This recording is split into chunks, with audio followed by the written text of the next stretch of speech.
इधर मदनी ने अपने बयानों से 2024 में धर्म के मुद्दे को मढ़ दिया है, तो उधर समाजवादी पार्टी के नेता स्वामी प्रसाद मौर्य भी आने वाले चुनावों को लेकर धर्म के विरुद्ध राग छिड़े हुए हैं। स्वामी प्रसाद मौर्य ने पहले रामचरितमानस का विरोध किया था और अब उन्होंने संतों, महंतों, सन्यासियों, साधुओं की तुलना आतंकवादियों से कर दी है।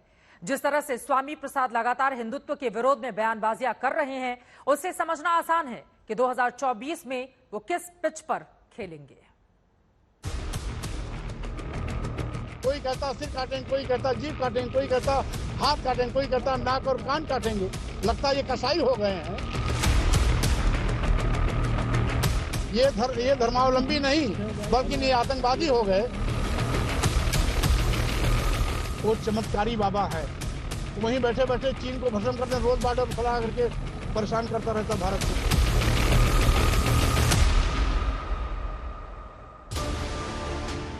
ऐसा लगता है कि स्वामी प्रसाद मौर्य ने ठान लिया है कि 2024 के चुनावों में वो धर्म वाली सियासत को सबसे ऊपर रखेंगे।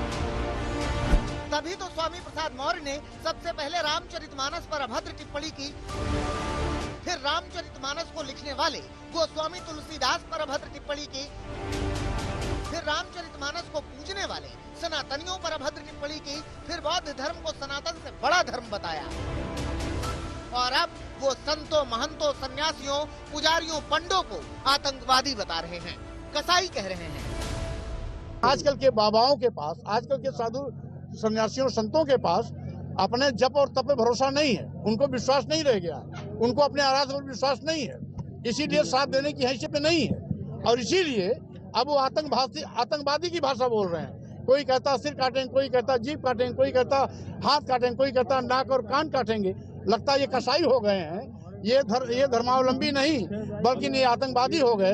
ये कसाई बन गए हैं और साथ ही साथ इनके ऐसे हिंसक चेहरे हैं जिसको देख के लोगों को नफरत आएगी। और अगर इनका यही चेहरा बार बार आता रहा तो जो तमाम धर्म के नाम पर इनको चढ़ावा चढ़ता रहा वो भी लोग बंद कर देंगे। और ये तो आतंकवादी है। स्वामी प्रसाद मौर्य की जुबान पहले से ज्यादा तेज है, पहले से ज्यादा तल्ख है, पहले से ज्यादा अभद्र है। इसीलिए बीजेपी कह रही है कि स्वामी प्रसाद मौर्य की गलत बयानी का परिणाम आने वाले समय में जनता उन्हें बताएगी। इतना गलत बयान देने के बाद भी समाजवादी पार्टी के जो राष्ट्रीय अध्यक्ष हैं, पूर्व मुख्यमंत्री माननीय अखिलेश यादव जी, उन्होंने राष्ट्रीय महासचिव का पद देकर के उन्हें जो इनाम देने का काम किया है, देश की, प्रदेश की जनता और सभी लोग इस बात को देख रहे हैं, समझ रहे हैं। आने वाले समय में निश्चित तरीके से इसका जो परिणाम है वो सपा को जनता देने का काम करेगी। परिणाम क्या होंगे ये तो समय पर ही मालूम चलेगा, मगर स्वामी प्रसाद मौर्य के बयान का विरोध खुद उनकी ही पार्टी के नेता लगातार कर रहे हैं। ये पूर्व में इसी भाजपा सरकार में 5 साल मंत्री थे, कैबिनेट मंत्री थे, तब इनको ये चौपाई और मानव की याद नहीं आई।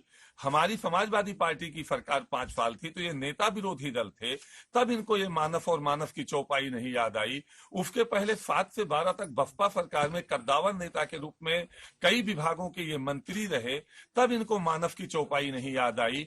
भाजपा और बसपा के गठबंधन सरकार में ये मंत्री रहे 2002 से 2003 तक, तब इनको मानव की चौपाई नहीं याद आई। विधानमंडल नेता बसपा रहे, तब इनको मानव की चौपाई नहीं याद आई। समाजवादी पार्टी का झंडा पकड़ते ही इनको मानव की चौपाई याद आई, समाज और प्रभु राम याद आ गए, तो ये कदाचित उचित नहीं है। स्वामी प्रसाद मौर्य के खिलाफ उनके नेता भले ही बोल रहे हैं, मगर स्वामी प्रसाद मौर्य रुकने का नाम नहीं ले रहे हैं। इस बार स्वामी प्रसाद मौर्य ने बागेश्वर धाम के पीठाधीश्वर धीरेन्द्र शास्त्री पर टिप्पणी की है। उन्होंने धीरेन्द्र शास्त्री को चुनौती दी है, सुनिए। चमत्कार दिखाते हैं, उस पर क्या कहना चाहेंगे? उनका चमत्कार सही है? बागेश्वर बाबा जो चमत्कार दिखाते हैं वो उनका चमत्कार के बारे में आप क्या कहना चाहते हैं? अरे भाई, हम केवल इतने कहते हैं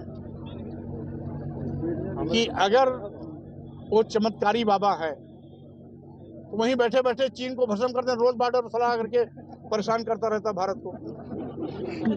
करवा दो।